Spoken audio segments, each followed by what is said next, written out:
My name is Terry Linch. I'm with Oregon Ufology. I found myself searching for a passageway one day.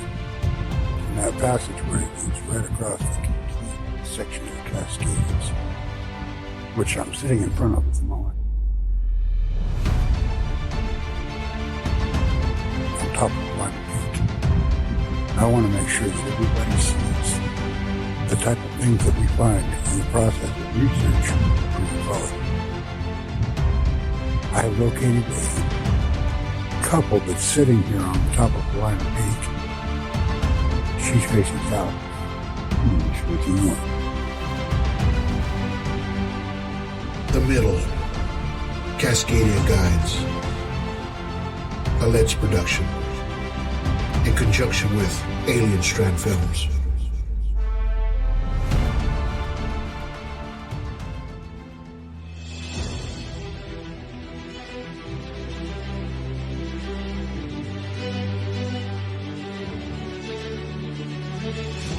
Hi everyone, this is ASDP UFOologist Paul Welburn from North Yorkshire in the UK, and you're watching the Alien Strand podcast with your amazing host Donald Ledesma.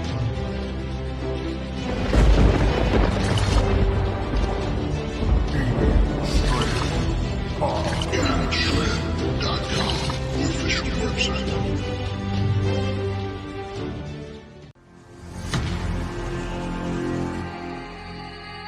Alien Strand Podcast.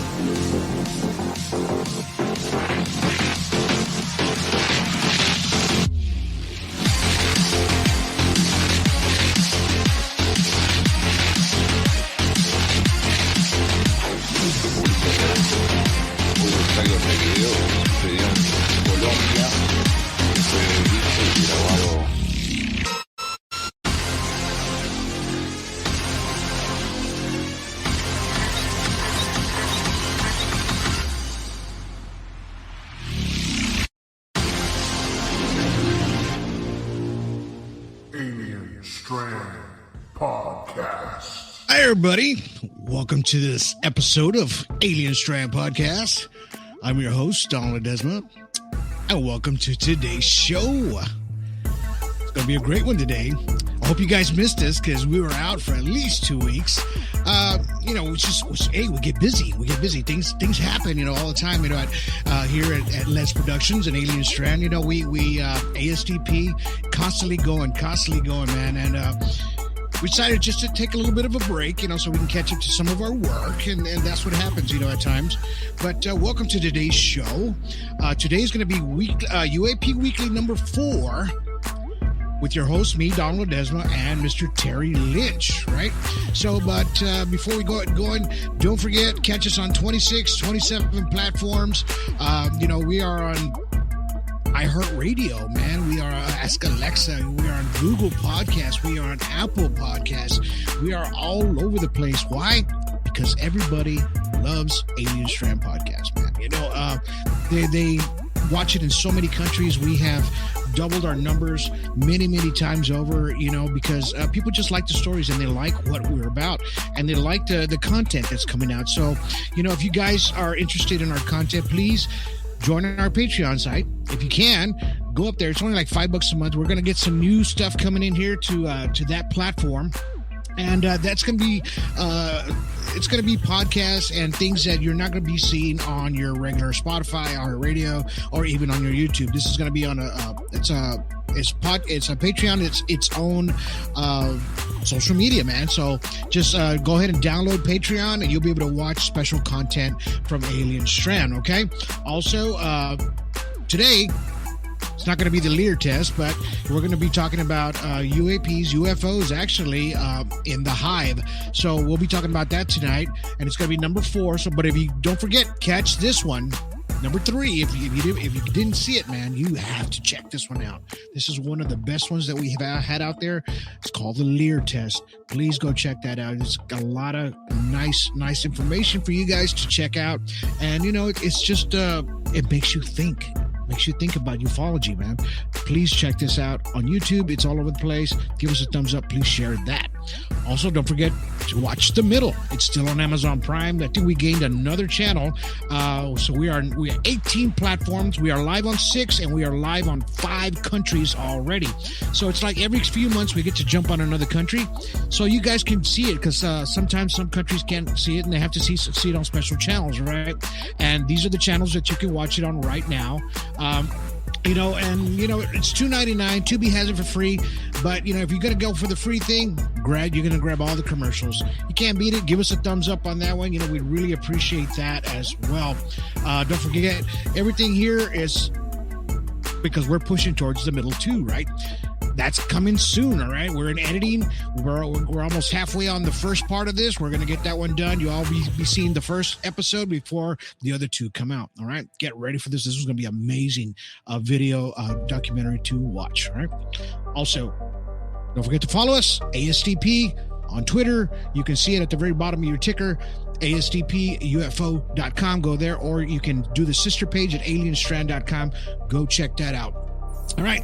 Well, without further ado, let's go ahead and get Mr. Terry Linch on today, all right? Because, it wouldn't be UAP Weekly without Mr. Terry Linch.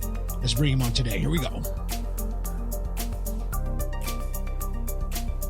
There he is. How are you doing tonight, Donald? I am doing well. A little tired.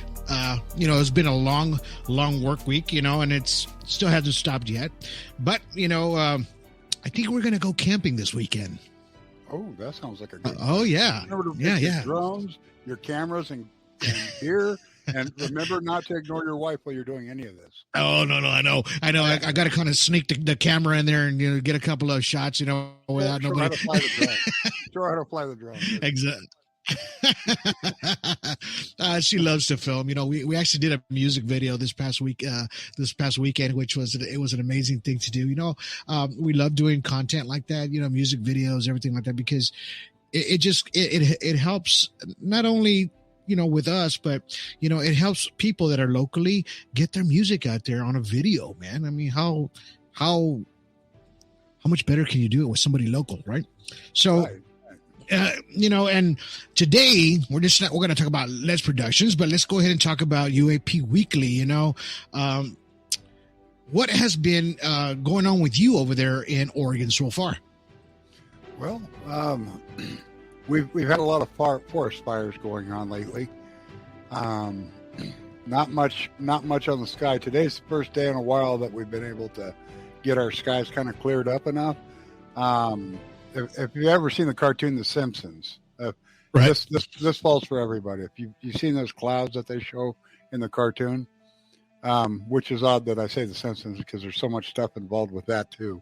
But when you've got those clouds that are like that's when you catch these things moving between clouds.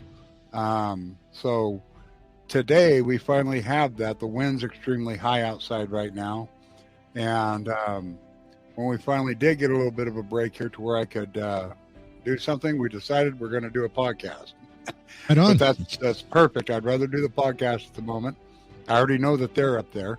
So it's just a matter of getting disclosure out to the people. Tonight, we're going to have a lot of people that are ASDP representatives that are going to be asking questions and doing things tonight on our show. Right. Just a moment ago, it was shared a couple times. I'm trying to also keep in touch with other things that are going on at the same time. Now that I have that capability, I'm able to see that we've got almost all of our ufologists are paying attention tonight to the show tonight. We've had some incredible things happen in the past week. Looking forward, I'm really looking forward to tonight's show because we're going to be talking about a lot of it. I'm really grateful that all those scientists and guys that work over at Skinwalker Ranch finally got to see what we've been talking about for the last 4 years. No. You Yeah, don't say. it turns out that if you listen to the ufologists that are out there that are constantly doing it, Yeah. instead of just a regular show, it turns out that a citizen ufologist might have some answers for you. I think they kind of stumbled into it. I'm not exactly sure yet exactly what they did, but it does look like they're using some of the same techniques we've been using, and I was taught a few years back. And once I started learning how to do this, then I started seeing how things progressed. Okay. Exactly. We'll get into that a little bit later in the show tonight. Right on. Well, thank you everybody for chiming on board right now. I mean, we got Sue Harrison right now. She says, hi, Terry. She says, keep up the good work. We got David Aliff up there, and he's getting ready to get a storm, man. So you guys be careful out there. He's in South Carolina, but they got that hurricane that's heading their way right now. So you guys stay safe from there. And I'm glad you're watching the show tonight, but y'all be safe. Make sure you board up everything and bring the chickens in and the dogs and the cats and all that stuff. So, so nothing gets hurt out there. We always thinking about you guys, and we're glad that you're out there, as ASDP people and ufologists. And actually, David is part of the paranormal part of the ASTP program that we have, and he's doing a great job out there, as far as that. And they've been talking about a lot of paranormal things on our other group page that we have as well. So let's talk about something that happened here today, I believe, this morning. I posted a picture this morning, and I posted on ASTP Alien Strand Disclosure Project page, and it was of this alien. I'm going to zoom it out just a little bit more so everybody can see if they're watching tonight. So this was captured. It's this photo of being maybe an alien mantis insectoid captured in Connecticut on August 6, 2023. And they used a filter on the image to kind of enhance it, bring more contrast out, and to show you that it's actually holding something in its hand. So it's kind of like a bright wand of some sort.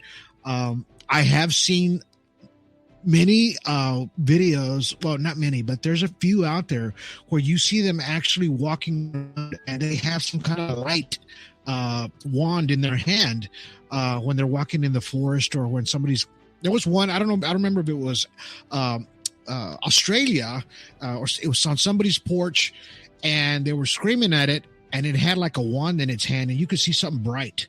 So that's basically what I'm seeing here, in a sense. I wish they could have got a clear image, but hey, man, this is what we get. What do you think, Terry? Well, to me, it kind of represents something pretty ancient out of India.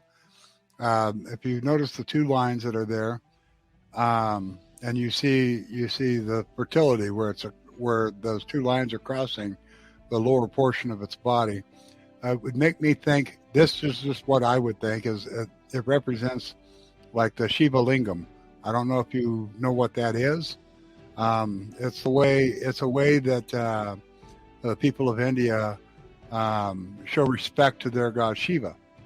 And when they pour water over the top of this thing, what it does is it goes down the top of the lingam, and it goes down past what looks like the all-seeing eye of Shiva.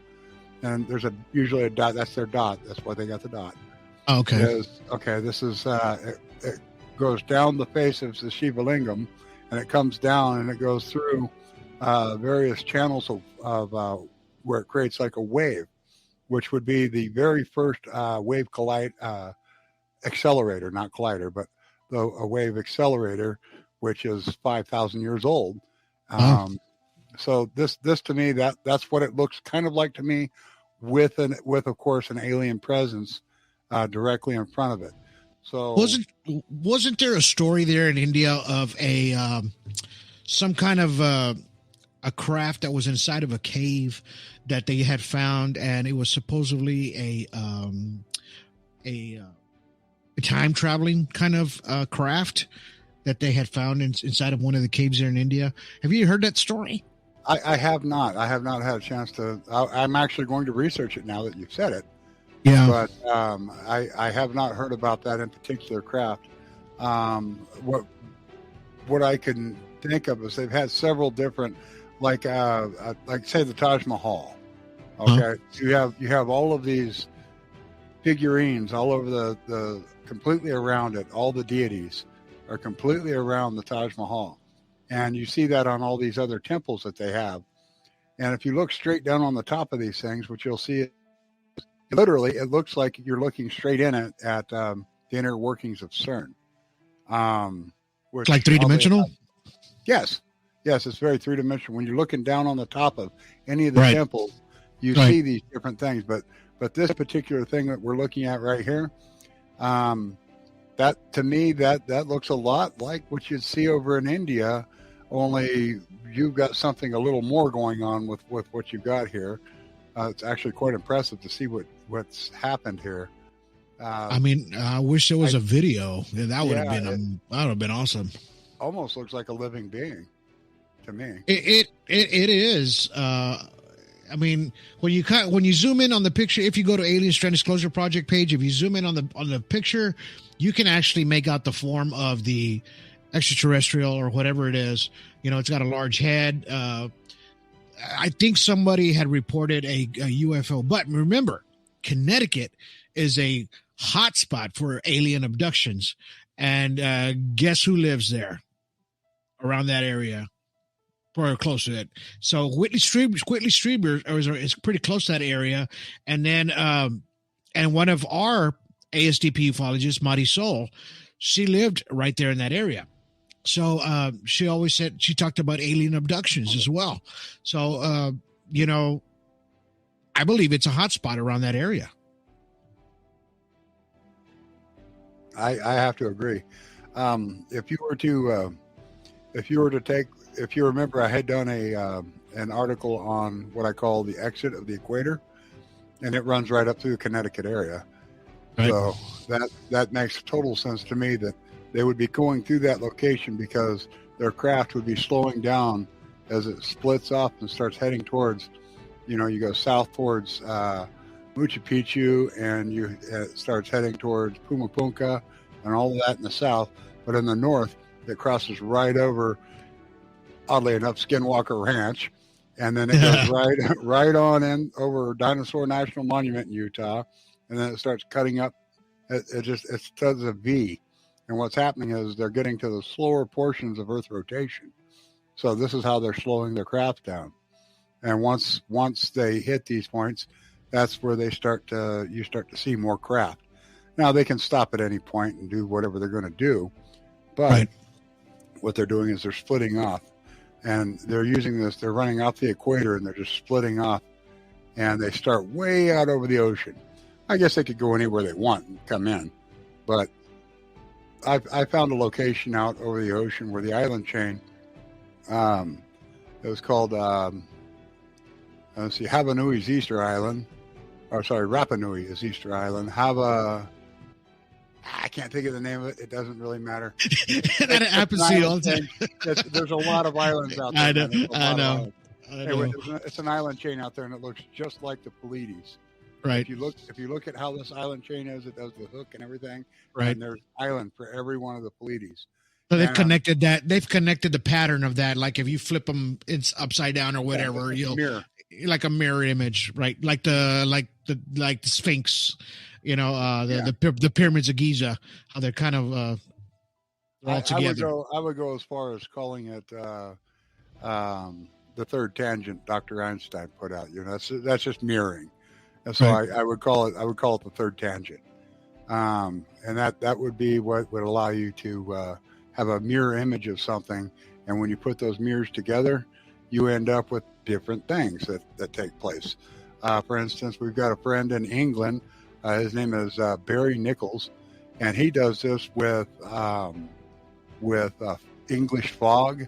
And he does this. What he does is he takes this English fog and he puts it together, and all of a sudden you start seeing images of things that look very Mayan. I mean, we're talking about in England here, and he's seeing things that look very Mayan. And there was one time he put one together. And this, by the way, he walked himself into this. He didn't realize what he was doing when he did it. And I explained to him that it was called the third tangent. Right.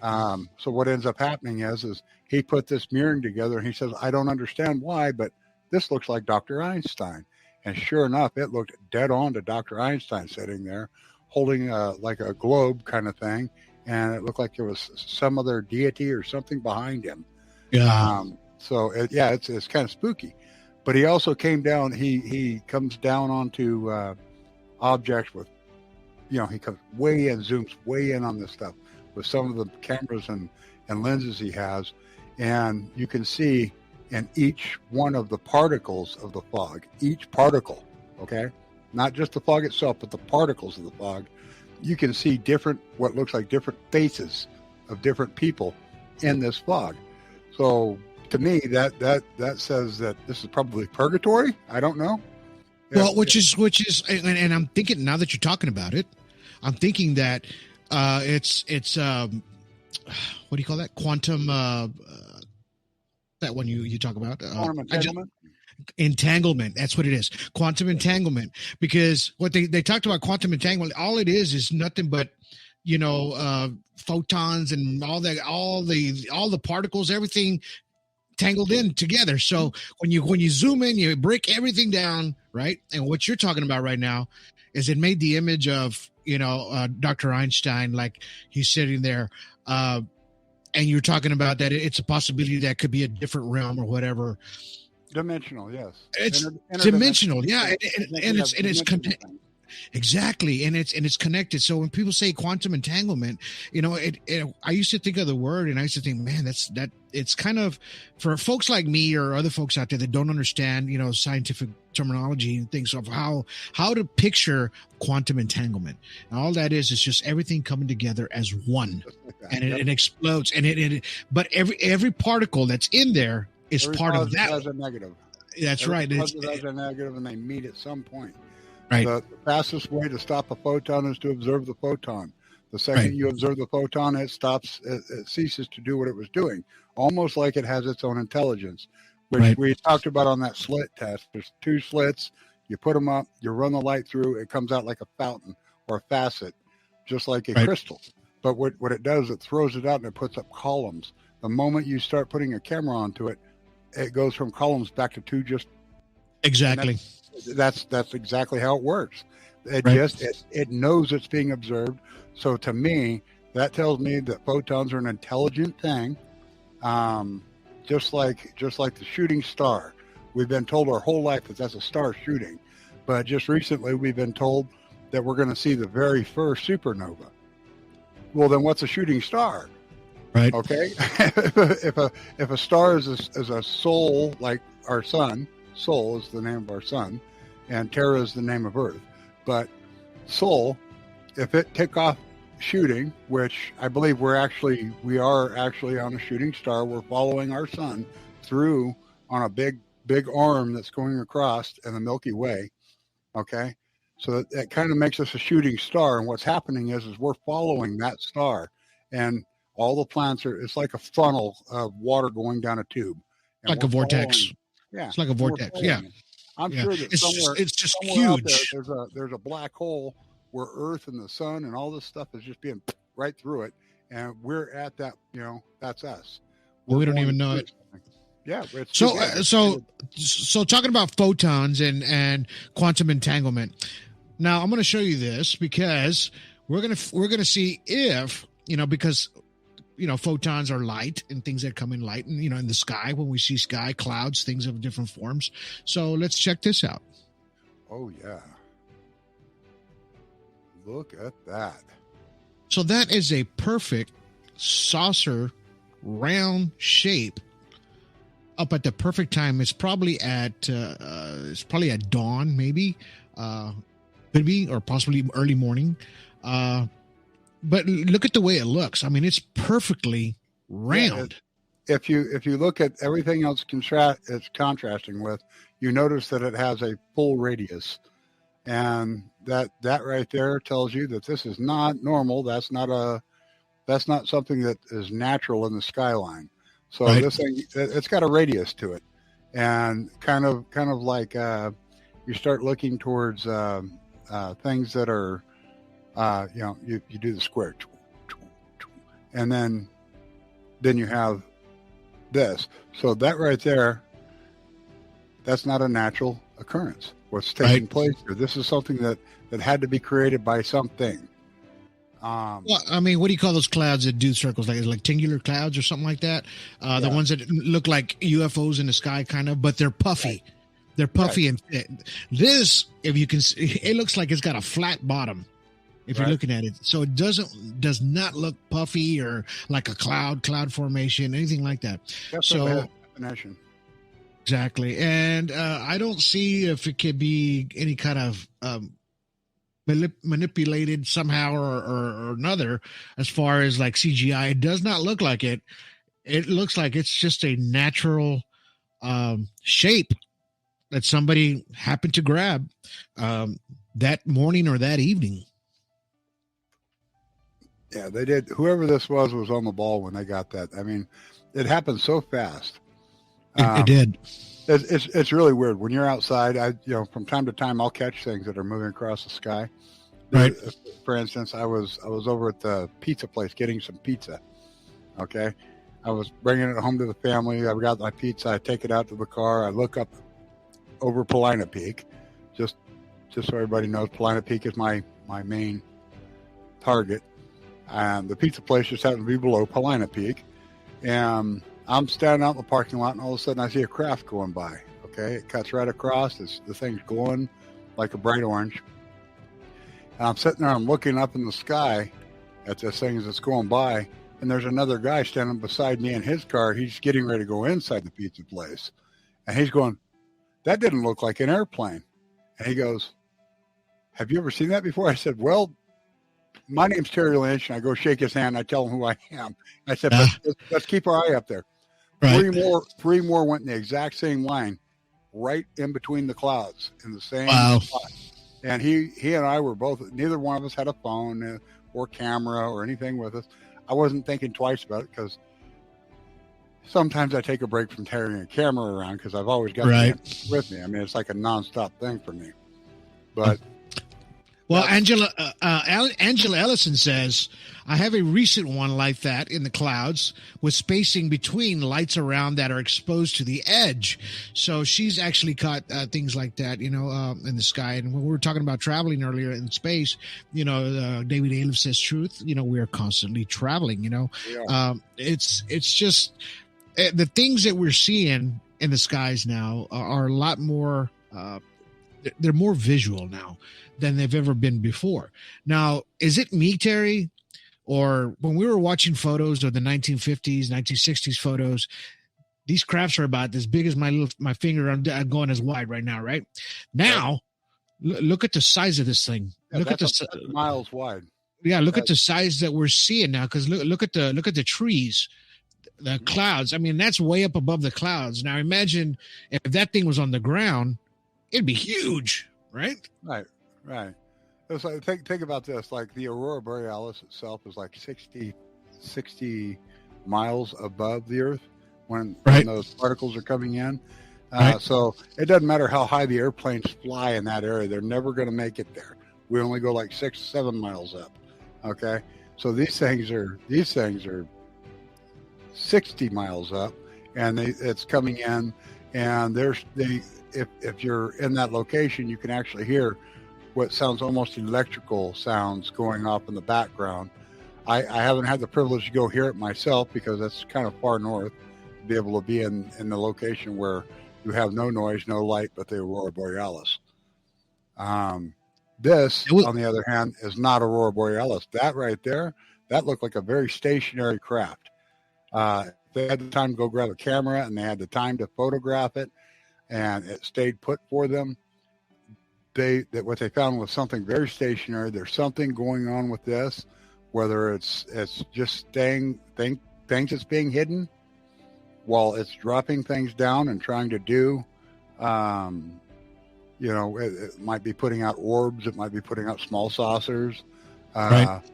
Until we actually have a diplomatic meeting with what's going on, we're not really going to know the full truth about this. However, I feel that citizens are sharing more truth than any government is.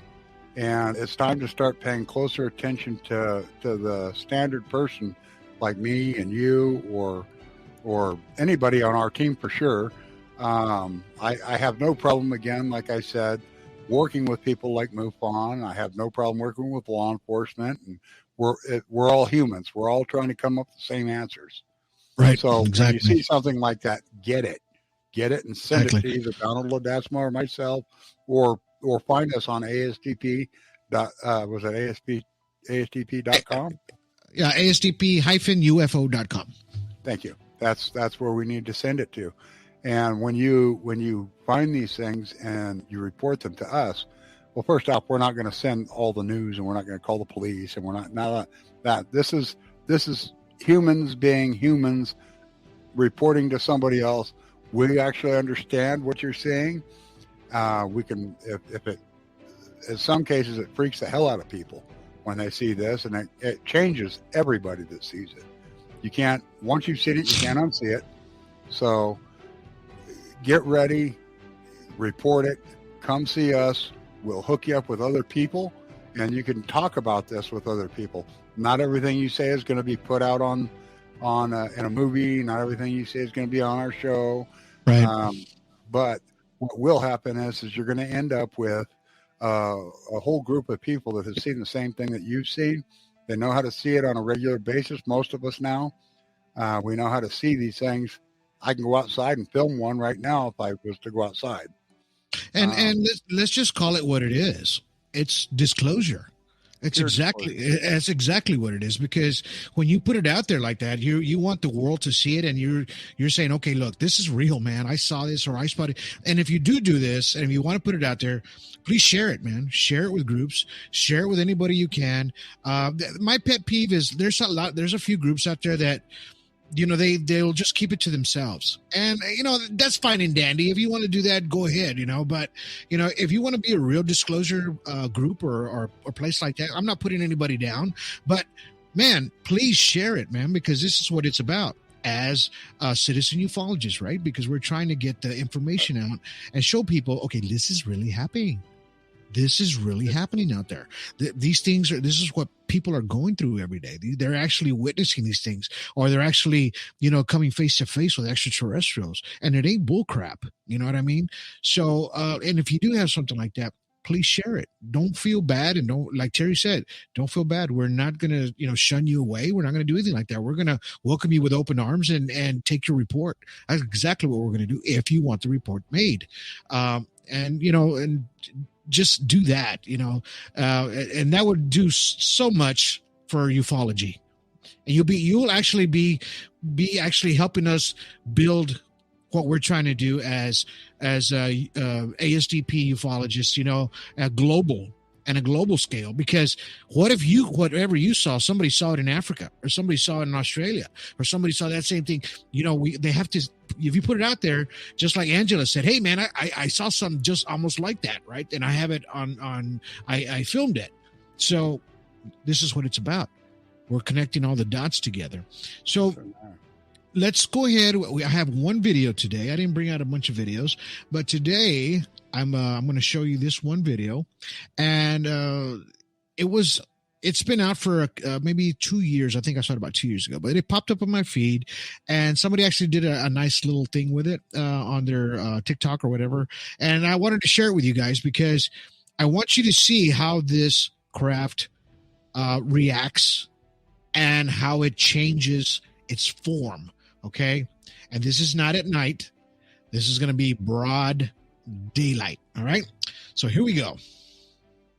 Quaint town of Montreal, Italy. This occurrence, captured by an anonymous individual, has been a subject of fervent debate for nearly 2 decades, attracting the keen interest of ufologists, scientists, and curious individuals alike. The details of the event, as narrated by the unknown filmer, paint a picture of a surreal encounter. The protagonist of this story is an unidentified flying object, a disc of approximately 10 feet in diameter.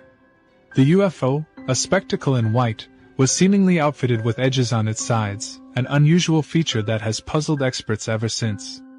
The encounter began with the UFO hovering silently over a river, close to the ground. The solitude of the scene was broken only by the gentle lapping of the river water and the soft hum of the spinning disk. Its slow, deliberate rotation added an eerie ambience to the event. The unidentified man who captured this moment reported the UFO maintained its proximity for a few moments, flying eerily close to him. However, the climax of this encounter was yet to unfold. Without any warning, the UFO accelerated at a speed so astounding that it defies conventional understanding of physics. It accelerated to approximately 30,000 miles per hour in less than 2 seconds. The object vanished from sight, leaving the man and his camera staring into the void. This incident, colloquially referred to as the Montreal encounter, has since become a cornerstone in UFO research.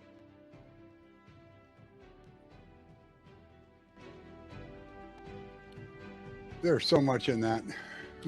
There is so much in that. Yeah. If you remember correctly, I gave a estimated top speed of I like to call it 22 miles a second, which equals out to about 70,000 miles an hour. I also wrote a report called D1 Sharp.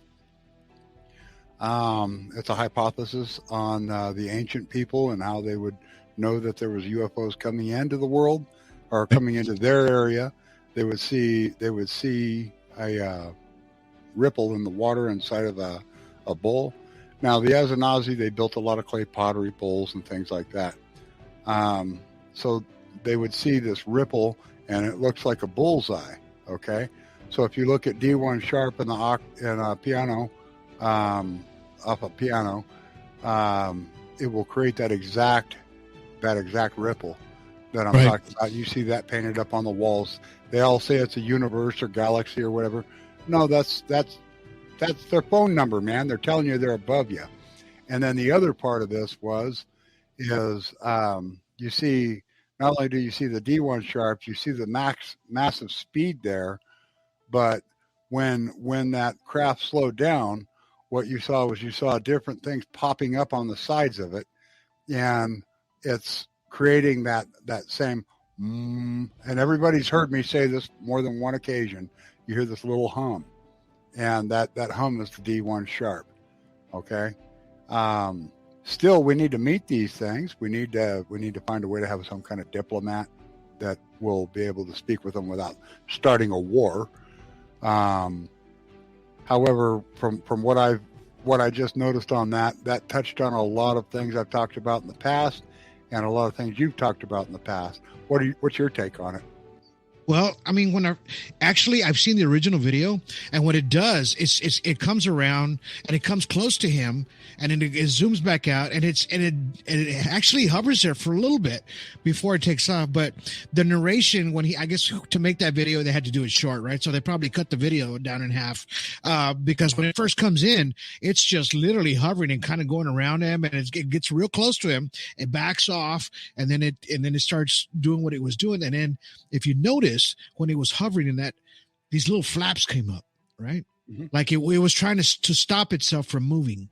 You know, remember how when me and you talk about how the UFO craft, how something probably inside moves on some crafts, I'm not going to say all of them, on some crafts just to make them go in a different direction or whatever. Okay, so when you see the video, it's slowing down. You see these little flaps come up on the very top, and it looks biological. All right, this craft looks biological.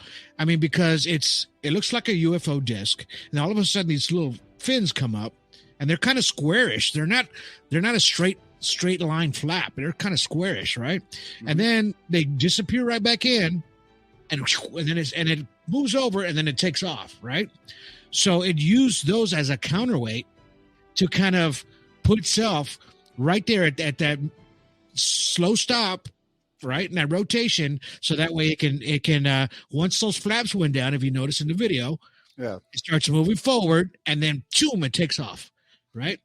And they're calculating at 300,000 miles per hour. I mean, it's a possibility if they probably calculated that with the film, and you know, then how fast it moved from one frame to the next, you know, in that speed. But I mean, it's maybe 2-3 years old, so it's not really that old. Yeah, he stated 30,000 miles an hour within 2 seconds is what he came to. Was it 30? Okay, I thought he said 300. It was 30,000. That's just a quick glance at what I'd seen. I was really trying to pay attention because it really coincided with a lot of stuff I was talking about. That right there, that's the kind of proof that we need to have for getting our calculations. Now, I've had other things that have come from being able to see this, because when you're filming things, if you take your camera, all right, and you turn up your shutter speed, okay, you bring your shutter speed up, it gives you a slow motion effect, okay? That's one of those things that's going to be the biggest tool that you can have. If you got just your cell phone, okay, and you're filming, you're videoing with just a cell phone, you're not going to be able to. Some cell phones, I think Apple will slow things down for you, but like my Samsung will not. Right. But what you do is you're looking up in the sky, and you might see a little white spot real quick, or you might see a black spot real quick, and it look like a bug or a bird. Okay, you bring that baby in to the exact spot that you saw it, because you're not going to see it very, very long.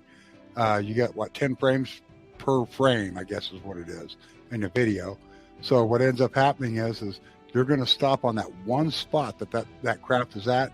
You're going to stop it. You're going to pause your phone in that video, or your camera in that video. And then you're going to take a screenshot, and you're going to zoom in, and you're going to be completely amazed with what you find.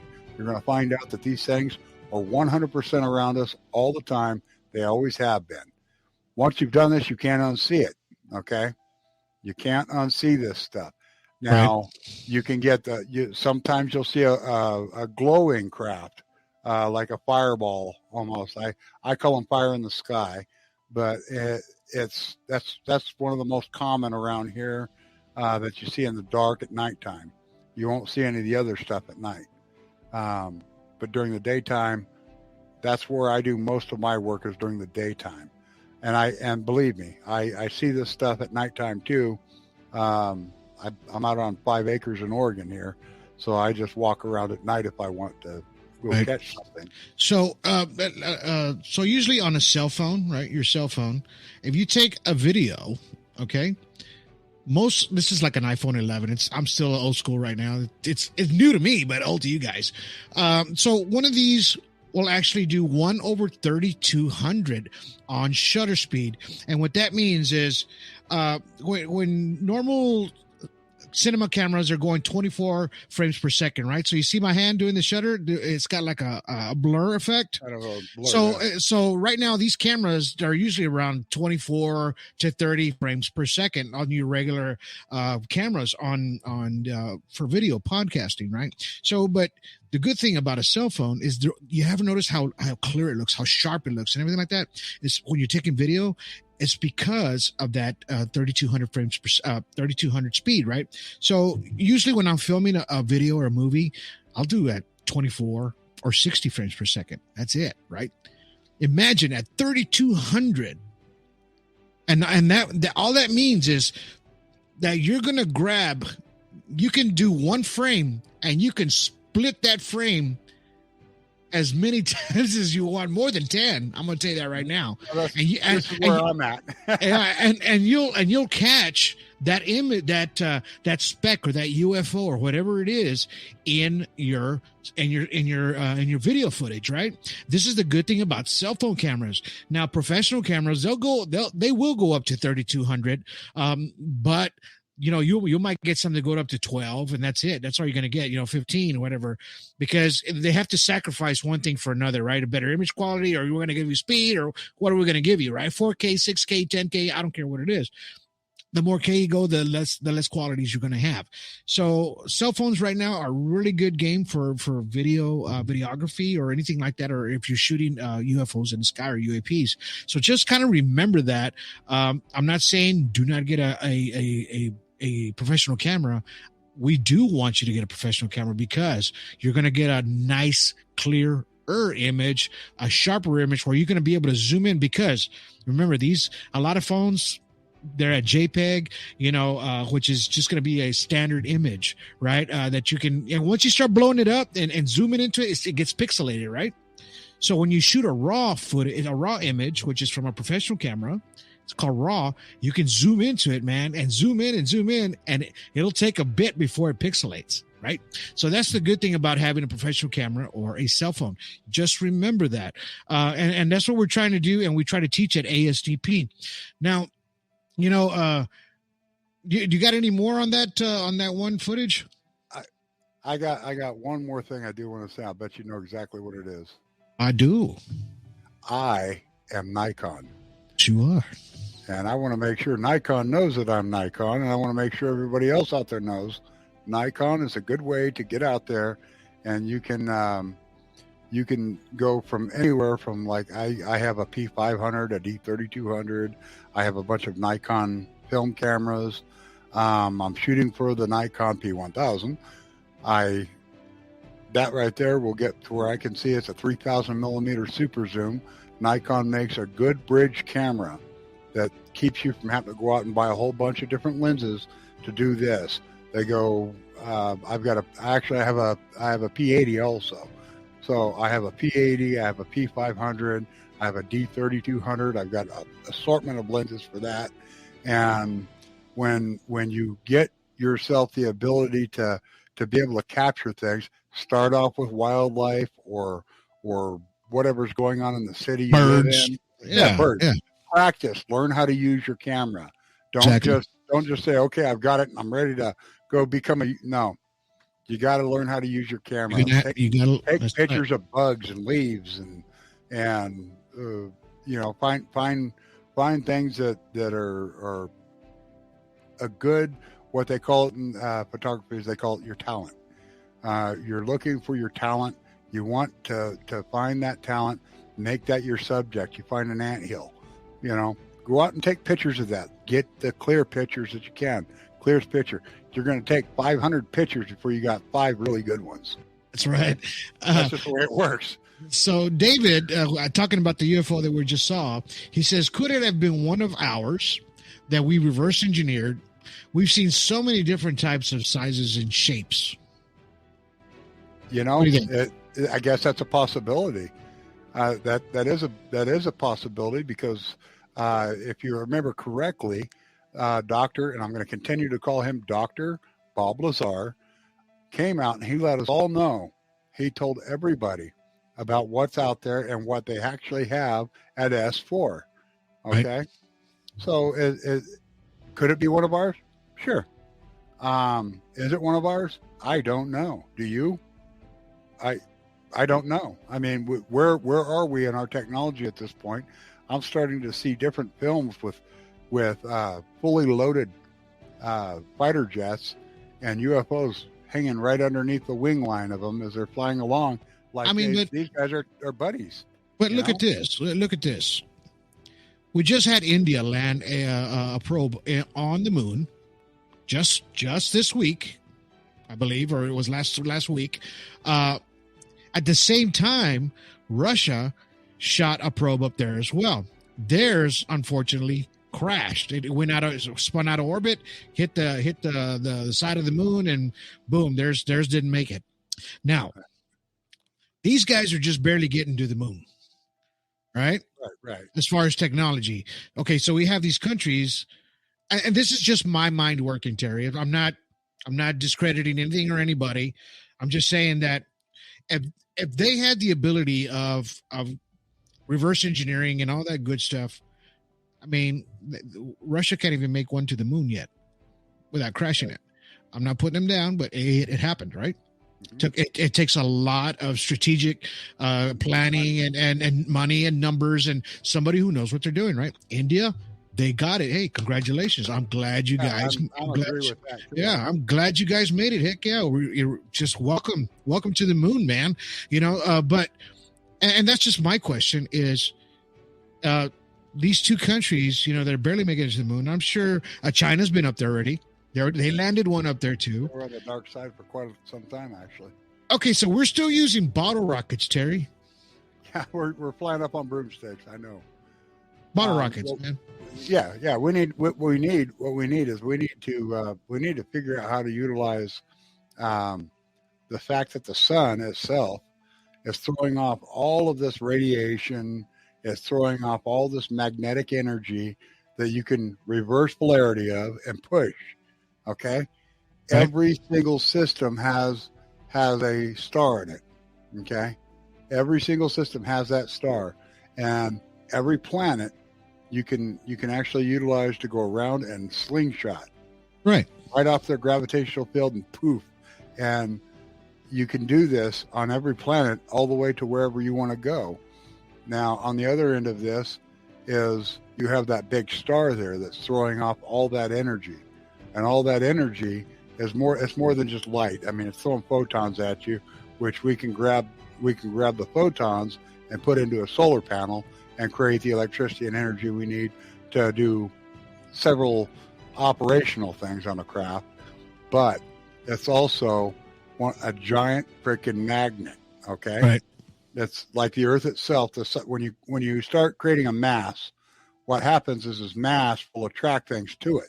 Okay, that mass, if you're say here's the sun and here's the craft, and all of a sudden you reverse the polarity of the magnet, it's going to push. Okay, think about how fast a magnet flips. Think about how fast these crafts are moving. They're telling us how to do this. We have quantum levitation. We know that we know how to do this. We have bullet trains over in Europe that are operating on that exact thing. What they do is they lift up, they do quantum levitation, and they push. They're using a push. And how they slow down is they throw copper. Copper is an ancient tool. They take copper and they put it down there, and that's the braking system. They're not using wheels. They're not using anything, but they're using a levitation. These things are moving on what I call magnetic repulsion, not propulsion, but repulsion, which propels it to go a direction. A different direction, right? All these crafts are at kind of an angle, and they're moving. They're tilted, and they're moving. They're pushing. Dr. Lazar was trying to tell us that these things they're using a amplifier type situation where they got amplifiers under it, 3 cushion. Right. It's a 3 cushion, in fact. And what happens is the one in front's the lesser effect. So the thing's falling into its own path, and it's pushing off of repulsion. And that's how come these things move so fast. Take 2 magnets, put them together, they'll stick. Turn one around and stick it like to that and hold it together and let it go. And all of a sudden it flips just like that. I mean, instantly. Well, and they're showing us, right? You're saying that the extraterrestrials or aliens or whatever they are showing us, okay, look, this is how you do it. This is how you do it. Okay. So when we lost Phobos, the Russians lost Phobos, right? That was human error, right? Correct. By getting his keyboard, and he accidentally hit, I think, the 2 dots by accident. That threw the solar panels, threw the solar panels off, which they could not make any kind of connection or the radio signal, and they lost it and it took off, right? So of course, then we have the new one, the new Russian one. Human error, right? Here we go again. Human error. So I know that these extraterrestrials are advanced, and they probably, maybe at the very beginning, when this first started, they probably had a lot of their errors, and were able to figure out how to correct this. Are we ever going to be able to? I mean, really? You mean Earthlings? Yeah, I'm being the devil's advocate right now. I'm going to be the devil's advocate too on this. Yeah, right when you said that. Okay, so Earthlings. I'm going to go ahead and go with Earthlings. If you remember correctly, in the movie The Middle, as well as a few of the interviews that you've done with me, I have mentioned that these things are Earthlings. Okay, they live inside the Earth. They live in our skyline. We live in the middle. Okay, right. So these things, they're ancient. They go inside the Earth. They come out of the Earth. They go up into our skyline. We're like this. I hate to say it this way, but we're like the ant thing that people have inside their house, watching the ants build and try and do things. And we're like that. We've got all these different species that are here on our surface. We have a whole bunch of species that are in our oceans. We're still finding out new things about different ones because there's new ones. Right. Almost every day there's a new finding of some type of new creature we had not seen before. Okay? Whether it be a bug, a shark, a fish, a lizard. What they say, they've only discovered maybe what we would call maybe a glass full, a wine glass full of water. That's how much they've actually found in our oceans. In other words, it's compared to, in other words, because of the size of the ocean. That's why they're finding new things every day, and they've compared that to the universe. Right? We've only got a freaking fraction of what's out there. Right? Of things that we don't even know about, and these extraterrestrials are just flying everywhere, right? And us as humans, we barely even touched the surface, barely. And that's what I'm so intrigued this about. Last couple of weeks, I've been showing things. Go ahead. This last couple of weeks, I've been showing microbiology things that if you take a look at the tip of your finger, where am I at? There's my camera. The tip of your finger or underneath your fingernail, there's so many bacteria and things. It's gross. I've actually made a few of our people go, "Oh God, really?" And they're over washing their hands now because of stuff I've been sharing the last few weeks. But to something, we are the creator. To something, we are the greater being. Okay. I got a really big kick out of I forget what the name of the movie is, but they sneeze and they say, "Oh, bless you." When they say bless you, they're actually talking about like we just created something when you sneeze. Oh, I can't remember the name. I think it was Hitchhiker's Guide to the Galaxy or something like that. But that was actually a very accurate statement when they made that. Okay, because the scientific the particles. Every little bacterium, it is what it is. Yeah. So anyway, there's been a lot of cases where I've had video and footage that I've shared with you, and I've had it analyzed out in Australia with Chris Hamill, and I've had Annabelle Quiones. I've had him analyze it, but I've had things to where I've got this mountain piss. I actually took you out to where we were at called the Hive, and we were trying to look through there, but then a damn forest fire lit up and we couldn't see what I was trying to show you.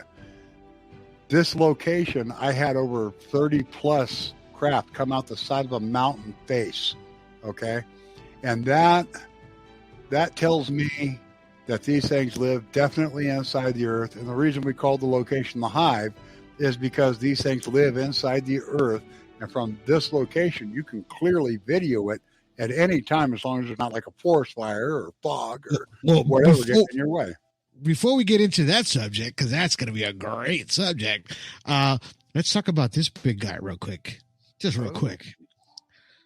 So this picture came out, I know about a couple of years ago. I saw it, and they're saying it's like a albino Yeti. I grabbed it from one of the Bigfoot group sites, and I just wanted to share it because, well, I mean, if you look at the eyes, they're huge, huge black eyes, the nose, it's kind of weird because the nose and the mouth look almost a little humanish, but it's covered in complete fur. Complete. It almost has the look of, I don't know if it's real or not. What do you think, Kerry? Well, from what I've heard, Bigfoot's often mistaken for the abominable snowman, yet he doesn't mind. This right here is pretty cool. Yeah. I'm still looking because you know damn well, and so does the rest of the world, I live under the Cascadia Passage, and the location on that is Bigfoot country, 100% Bigfoot country. I live directly next door to something that is like this. I haven't seen one yet. I've heard stories about people in the area that have, and this right here, I think this would probably make me roll my tent up load everything back up in the car. Well, look at the picture. Look at the picture. Yeah, And people in audio land, they can't see it, but if you're on YouTube or Facebook or anything like that, I mean, you could clearly see like somebody's moving a shade over, and they got a flashlight, or it's actually maybe the house security light hitting him right in the face. So, yeah, I don't know. That looks very, very significant. The details in the face are very, very detailed. You can definitely tell he's got an elongated skull on the top of his head. Wide, super wide. Does not look like he's got a neck at all. I mean, it's. I mean, he does, but he doesn't. He's uptight. I would actually love to see something that shows the size difference in this to how big he is, because I hear these things are pretty damn big. Again, my cameras are fixed up in the sky, but I have a Jonathan Mitchell, and that gentleman is what's supposed to be watching for that. Okay. Right. He sees that. He's supposed to tell me so I can turn my cameras the other way. Yeah, I don't defend me from that. And I don't think bullets or anything's going to hurt this thing. From my understanding, these things are massive. I mean, they can pretty much throw 3-4 inch tree trunk at you, pull it out of the ground and chunk it at you, and you're history. So I would not really mess around with one of these things if you saw it. I would just kind of turn around, be calm, walk away. Don't do the bear thing and just kind of lay there. I don't know what I would do if I saw something like this. It's like, what do you do? Do you grab your weapon? Do you shoot in the air? Do you kind of say, hey, get out of here? Whatever. When this thing's, huge, it could be 8, 10 foot, tall. I hear these things are huge. Imagine something. I mean, I'm 5'9". If this thing it was 10 foot tall standing in front of me, it'd be twice my size in height. The reports around here put them at about 17 foot tall. Around in Oregon? Yeah. And people off in the distance, they'll see a tree, like not a ponderosa, but like the large poles that we have around here, which are 10 to 12 inches around. And they'll see these trees shaking around, and all of a sudden you'll see the tree move. And you're like, what was that? What made the tree do that? Okay. I see that David Alof, the one we saw, I guess he saw one. I guess he saw one just like this. So, I mean, if he saw one face to face or close to it, this is, it's possibly. Yeah, I'm not going to take anything away from anybody who says they've seen a Bigfoot. I do want to correct something. I keep seeing on the different Bigfoot sites, because I'm a member on a few of them, and I share a bunch of our material there. Right. I keep seeing people show something that as literally it's too small for it to be a structure for them to live in. What I'm seeing is old wiki up. I'm seeing what the Native Americans would have built for a quick hunting structure, or someplace where they could lay down for the night. Right. Maybe 5-6 people go out and they grab as many long branches they can, trees as they can that are small, and then turn it into what's called a wiki up. And then they go inside. And I keep seeing people saying this is a Bigfoot structure. It's not big enough for them.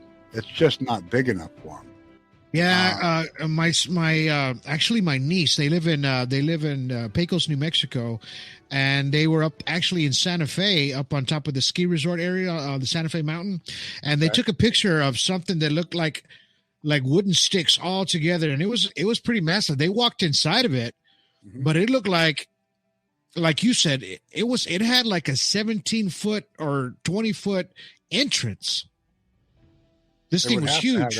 Yeah, because they stood inside and they're like, 5 foot, whatever. And it was like tall. I was like, wow, whatever you're standing inside of was huge. And I think the Santa Fe, New Mexico, the area out there, I think they tore those down because they thought that it was kids, or they didn't want somebody to start a fire with it, because what does it look like? How do you start a fire? On the tree. Yeah. Yeah. This is how we start fires.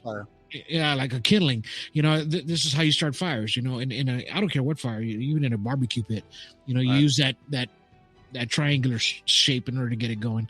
But I want to let people know, if you see one of those up here in the Central Oregon area, and it's put together like that, you see tarps and stuff around it, don't tear that down. That's for me and my crew. Okay. we actually build these. Okay, so I live next to Paulina Peak. Chief Paulina, he was a Northern Paiute. They call them dog soldiers, is what they called these guys. And we learned something. I actually live right next to a place called Wickiup, literally. Down the street's a place called Wickiup Junction. You and I bought sodas and beer and things like that there. Anyway, Chief Paulina, he used to run the whole top of the Paulina Peak area, no U.S. soldiers, none of that stuff.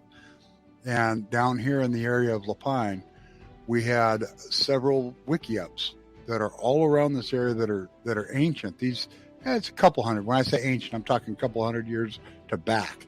Okay. Right. So these structures are kind of around this area. So if you do see them around here, don't tear them down. If they're going to burn down, it'll be a forest fire that did it. But that's part of our history. Before you go and try and tear something like that down, look around. You're going to find arrowheads. You're going to find all kinds of things. This is how these ancient people lived. They would move from spot to spot. They would hunt. They would get their furs. They would get their skins. They would get their meat. You find these Wickiups closer to water, just like the Azenazi would. They'd put their stone structures up in the cliff sides, but they always had access to water and things, vegetation and things like that. Oh, here we go. And let's talk about that. Ancient structures, what we talked about before, the Easter Island, Peru, Guatemala, how all these structures, they all have that same kind of like elongated neck, the long head. They almost look, there's a lot of similarities, to the structures and the builds, right? And why, and my thing is, I know these are ancient and these were done thousands of years ago. Why? That's my thing. Well, why? You just happen to on two of these right here. You've got the top one from Peru. Those are called the Moai. All right, those are on Easter Island, the Moai, and then you go down to the next one down, and you'll notice that there's you'll see 5 statues right there, and then you see 2 skulls on the top. If you notice that you see the 2 giant skulls on top. Yep. Okay, those are giant skulls. They are not regular skulls. Those are giant skulls. These people were also giant red. These were giant redheads. Okay. The people that in Peru, they were called the cloud people, the ones that you're showing here, and the ones just above, where they've got the Moai there that are on Easter Island, that's Rapa Nui is the name of the island. They were also known as giant redheads. The problem with these folks is they were also cannibals.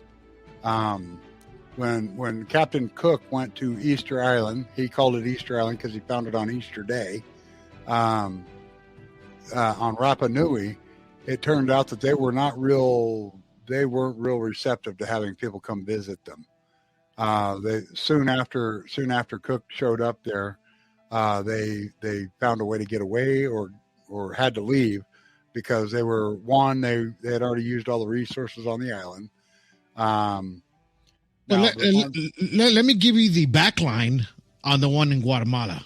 Okay. Let me read you the backline on that one. So the story on that one says, half a century ago, a giant stone head was discovered deep in the jungles of Guatemala. The face turned into the sky had large eyes, thin lips, large nose. What is unusual in that it's a Caucasian type of face that doesn't correspond to any of the pre-Hispanic races in America, right? They discovered quickly an attraction to the attention. It says, but just as quickly as it disappeared from the pages of history for the first time, a mysterious stone head was reported by Oscar Rafael Padilla Lara. He's a PhD lawyer and a notary. He says, who received a photo of this head in 1987. Okay. He says the photo was taken in 1950s by the owner of the site, which which the monolith was located somewhere in the jungles of Guatemala. It says a small article with the photo was published with a bulletin. It says Ancient Heavens. It said it was read by the famous researcher and writer David Hatcher Childless. He found Dr. Padilla, who said that he had found the owners of the site where the stone head was located. This is the Binier family, he says. The monolith is located 10 kilometers from the small village of La Democracia in the south of Guatemala. So this is where the story of that head, of that large head next to that pickup truck there, or that car there on the right side. And if you notice, it's covered by foliage, right? Yeah. So they dug it out, and it looks like it had been sitting there for a while. Yeah. Now, see, again, this is what I've been saying. You have all these different races of giant redheads. Okay, they're white. They're giant. They got red hair. I believe most of them had a couple rows of teeth, and they were cannibals. Most of the natives, like the Lakota Sioux, the Northern Paiute, there was. I might be wrong on Lakota Sioux, but the Northern Paiute were definitely part of this. They came into Idaho, and they lit fires in the end of a cave that these things were coming from, and they sealed that cave off and killed them all off as much as they could. They actually have like a mummified version of one of them standing next to a couple of guys from, I think it was in the 1920s, is when they uncovered one of the bodies of a mummified body of one of these things. The other thing I wanted to add is I got to make two corrections. One was Kandahar, which that was the location where they had the Kandahar giant. Right. And that was in Afghanistan, not Pakistan. That was our last show. Yeah, I think I said it was Afghanistan. Yeah, it was in Afghanistan, and he was a giant red head, 2 rows of teeth, the whole 9 yards. He took out what was a whole unit, an army unit, and then up come a bunch of special forces guys to try and figure out what happened to that unit. Right. And it managed to kill one more guy, but it was a special forces guy this time. He threw a spear. It went out to retrieve its spear, and they unloaded on it. And then, of course, it disappeared with that unit. The unit, they loaded it up on whatever. Right. I don't know if it was a helicopter or what, but they took off with it. The rest of the story on that Guatemalan head was, he said that it says that Dr. Padilla went back out there later on to try to re-find it again, and found out that it was mostly destroyed by rebels. So they ended up, he said most of the nose was gone, the eyes were gone. So I guess they were just shooting at it and stuff. So he wasn't able to, this is the only picture that has ever been found of this. Unfortunately, it was destroyed by military rebels back in the day. And it just, the history is what's happening there, is they're trying to hide the history. Yeah, and it just resurfaced. It said it resurfaced later on in a film called Mayan Revelations about in 2012. It says, and beyond. That was the name of the film that it resurfaced on. So, that was a piece of history that we're never going to know about. I don't know if you'd ever noticed this or not, but if you look at a lot of the Egyptian stuff and I'm talking about statues, right? You'll notice the nose is missing off most of it. Right. Okay. Well, that's because everybody was trying to smite the other one's god. Exactly. And that's all that is you'll notice the nose is, they'll leave the face there, but they'll take the nose off, and that's to smite the god that they're talking about. It was a big deal back in that time frame, where they would roll a giant statue out at the edge of the battlefield, and then they'd roll another statue out at the edge of the battlefield of this god and this god, and then all these people would fight for these statues. And then when they do that, at the end of it, they'd take the other side's statue, and they'd break the nose off it, and that meant they won something. That's what happened at the Sphinx. Yeah, It was that's exactly what happened. They took the face off of the Sphinx. Yeah. So before we close out, let's get to the main heart of what we're going to talk about today. We got to touch on a lot of good things today. Believe me, this was a great show, and we're still going. But let's go ahead and talk about this before we close out, okay? And Absolutely. Skinwalker found what? What did they find? They found something that we've been talking about for 4 years. Don't get me wrong. I love the show. I sit there and I've watched, I think up to maybe season 5 or something. I stopped there because everything that they were seeing and stuff, I was like, wait a minute. We've already been doing this. Right. This was my thought, my personal thoughts. And I'm sitting there watching. I was like, okay, yeah, I know where that's coming from. I know where that's at. And this is where they're going to find it. They're going to see it here. They're going to see it here. So, on this new episode that's going to be coming out, it's a great show. Don't get me wrong. I'm not down in it, but they're going to see this UFO fly out of this mountain, off the side of the mountain, just appeared out of the mountain, and it came out straight out of the mountain, right? It did. When I saw that, first person I thought of, I was like, oh my God, Terry Linch has to see this, right? So I tagged you on it, and lo and behold, you saw it, and it was like, yeah, we've been telling you this for 4 years. Yeah, I've got footage of this. Actually, there's other people out there. There's Animal Quiones. There's Tino Gallegos.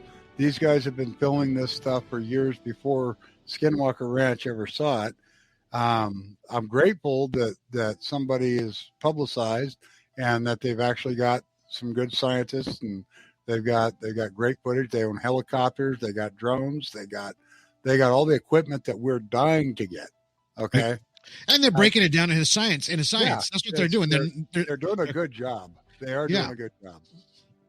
They're crunching it in numbers and waves and visuals and things where, they can calculate, everything's all calculations and all mathematical, right? And that's basically what Skinwalker Ranch is. They're trying to tell you in a scientific way, okay, whatever I'm seeing right now that just flew out of that mountain, it's real. It's very real. You know what I mean? Some time to spend. At some point, I want to have a little collusion between ASDP and the Skinwalker Ranch folks. I want to talk with their physicists there. Him and I have got a lot to communicate about. I believe it or not, I like the work I see with Giorgio Tsoukalos as well. But every one of these people, they're all kind of tied together. That's the one thing that you see on all of these ancient paintings is everything has to touch hands, or they have to touch. Once you start getting everything to touch, the information is going to come out. And exactly. That's where we're at. We're at the point where we're reaching out, and we're going to see if they take our hand. Okay. That's where we're at. Right. Let's see what they've got. Yeah. I mean, let's just see what they got. And then if they have the same hypothesis that we do, as far as the D1 sharp, right? And then how these crabs are working, how they're coming out of the mountain, what did you call it? The Rosen Bridge, right? They're going in and out of the mountain. Are they going to say it's the Rosen Bridge in the show? I don't know. They might not. I mean, we're not. They're not. Dr. Einstein and Dr. Nathaniel Rosen's the one that came with this long before any of us. Right. So. I mean, and I hope they figure it out. I mean, of course, we are not scientists or anything like that. We didn't go to school and get bachelor's degrees and on any of this, right? This was all self-taught. Everything that we're doing as far as citizen ufologists, remember that, citizen ufologists, we're able to not only catch these crabs and break them down in our videos and our photos and our analysis, video analysis, our spectrums, everything that we're doing, that we've been doing for 4 to 5 years, and putting it all together to where we finally get the final outcome hypothesis, right? We get the final outcome of it, right? And that's what we're doing. We're already there, right? Where they're at. What they just figured out, but we were already there. We've been Yeah, we've been there already. So, and we're still moving forward. Now, can we use their information to kind of get more of a better hypothesis? Yes, absolutely. Can they use our stuff to get maybe a sense of what? Maybe we can't do it in a spectrum because we don't have the great tools that they have, but they can actually calculate it and say, you know what, this guy said it this way. Let's try this different calculation, and we might just figure out how these things are busting through the Rosen Bridge, or how it's making a Rosen Bridge, or how it's coming in and out of the mountain, or what's inside that mountain. You know what I mean? Not just a wormhole, but can we go in there? Right. Without getting sick. There was an episode when they went in there. There was a little like an opening where they tried to go in there and it was full of radiation. They were getting sick. So, I mean, what does that tell you? That tells me that whatever's in there has a different makeup than we do. Exactly. Their molecules are different. They're able to do things that we can't do with the ability. Honestly, I think that the Rosen Bridge can be activated at you're going to love this, a 45-degree angle and massive speed. So, possibility. Some things, some of these craft are going in and out slower than what I'm trying to say, but I firmly believe that if you're moving at that what we like to say was one frame out of 10, and you're moving at that speed where you can only see that craft for that speed, that's most likely that's a speed. And I also, earlier you had said something about counter steering. I 100% agree. These crafts all move on counter steering. They accelerate, they decelerate, they go into what's called quantum lock. It's what stops them, which I said with copper, you can come to a complete stop, no brakes, that's it. You put this copper shield down and bam, you can stop. You use the magnetic repulsion to get up to top speeds. And I believe also that if you go at a 45-degree angle, which is basically what the craft's pushing at, but you go into the earth, then you're going to, at the correct speed, whatever that is, you're going to find out that you can go in. And where do we teach this at? We teach this at Alien Strand Disclosure Project, right? Do. Pretty soon, I'm gonna be writing up a academia for this. We're going to. It's not just going to be me. It's going to be quite a few people. We're going to take all these different techniques, and we're going to turn this into a school for other people to learn exactly how to do exactly what we've learned to do. But we're going to take, like, from Australia, from India, from England, from New Zealand, Mexico, all these different experiences on how to film and become a ufologist. We're going to turn this into an academia. And I honestly, the rest of the world it doesn't really matter what their thoughts are on that. But in the world of ufology, that's going to be a striving force that people want to come see us to learn how to do this stuff. These are shows. This guy is Walker Ranch. That's a television show. They're not teaching you how to do it. They're showing you a show. Okay. We are all about teaching a citizen to become a ufologist. And at some point we will have an academia. And when we do, it'll be very basic, very simple to follow. And when you do the things that we tell you to do, from the different locations around the world and the different techniques that different people have, this is going to be something that opens every eye on the planet. Okay. Done. I'm looking forward to doing this. And at some point we're going to put it to video, and then we'll put it out there for people to be able to get their hands on. That's my main goal here. Disclosure for the world. Heck yeah. We don't respect government. Well, I hope everybody enjoyed today's show of UAP Weekly number 4. All right. So this is what we did this week, and we'll probably see you next week. After we do another one. So and we'll talk about different things as well. We'll show the videos of the week and everything that comes up with UAP Weekly. If you guys enjoy the show, please share our YouTube channel, share this on Facebook, or just share the audio, because this is on audio as well on 27 platforms. You can even ask Alexa. All right. Well, thank you, Terry, for being on the show today, and we'll catch you on the next one. All right, brother? All right.